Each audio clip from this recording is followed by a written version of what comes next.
بسم الله الرحمن الرحیم. همونطور که گفته شد اینها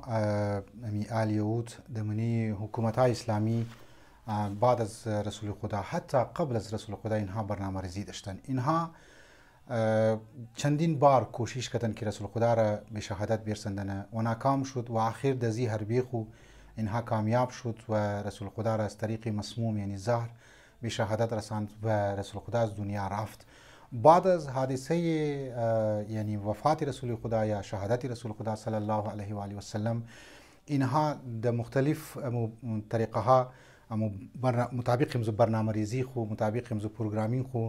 خلافت را تحویل امزو افرادهای از خود خو یا آلکارهای از خود خو تحویل دادن و پشت پرده اینها اهداف شوم خو را پیش بردن. اینها در تمام فیلدها تقریبا اینها کار را شروع کردن و پروگرامینگ خو کسته شروع کردن در میدانی مثلا سیاسی، فرهنگی، اجتماعی، اقتصادی. اینها باقاعده اینها پروگرامینگ داشتن، اینا اهداف خو را امزی طریقه پیش بردن. لذا اگر امروز ما توخ کنی از زنی من دمنی فیلد فرهنگی، فیلد سیاسی، فیلد اجتماعی و اقتصادی اینها برنامه در پروگرام در یعنی کارهای خو را اهداف خو را در پیش مبره. از لحاظ اقتصادی شما توخ کن اقتصاد دنیا را اینا دیس خو گرفته، از لحاظ اجتماعی توخ کن مسائل های اینا دیست از نه هست، از لحاظ فرهنگی که اینا چقدر دبری هالیوود و دبری فیلم های پورن و غیره، سکسی فیلم ها، اینا چقدر سرمایه گذاری منه. در سیاسی مسائل اینا حکومت ها را علی کار خو جور منن و افراد های از خود خو را رأی منن. اگر یه فردی که اونجی یا حاکمی که در خلاف از نایستاده شونه اونجی اینا او را کسته از طریق طمع و لالیچ یا کسته اگر او را قبول نکرد آخرش ترور منن و او را از بین مبره فیزیکلی از بین مبره یا شخصیت از او را ترور منه، یعنی شخصیت از او را از بین مبره از طریق نرم جنگ و سافت وار. از اون طرف توخ کنی مسلمان ها هم در خواب غفلت مبتلا هست، چون که گفتم اینا در فیلد اقتصادی قدر پیش رفته و ممالک اسلامی را اکثر شده در غربت و فقر مبتلا کده. مسلمان ها یا عوام اسلامی ممالک های قدر در شکم خوب بیچارگو مبتلا میشه که مجبوره که یک صبح و شوق یک لقمه نان پیدا کنه. دیگه دزی فکر نباشه که اینها مطابق اهداف خو مطابق پروگرام خو چطور اهداف خو پیش مبره، شیطانی مقاصد خو چطور پیش مبره، اصلا خبر نداره، اصلا متوجه نیست که در دنیا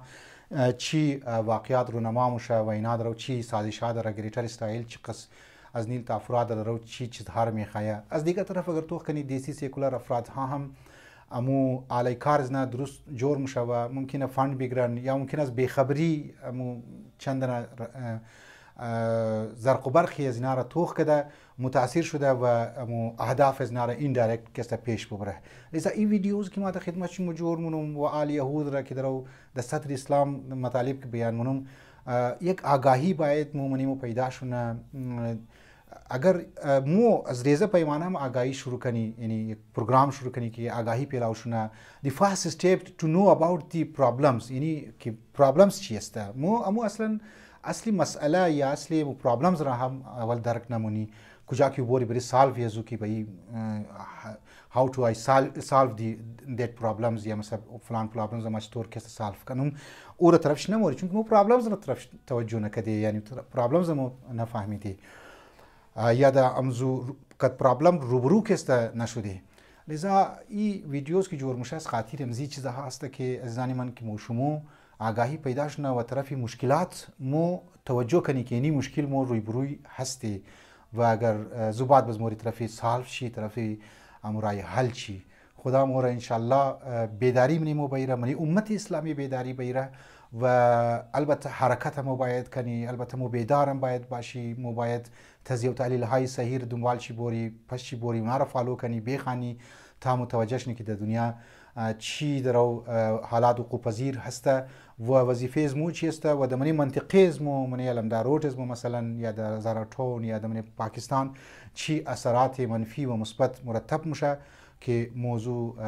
باید یک پیشگی مو باید یک پروگرام داشته باشی که خدا نخواسته دام دشمن گرفتار نشنی. و السلام علیکم و رحمت الله و برکاته.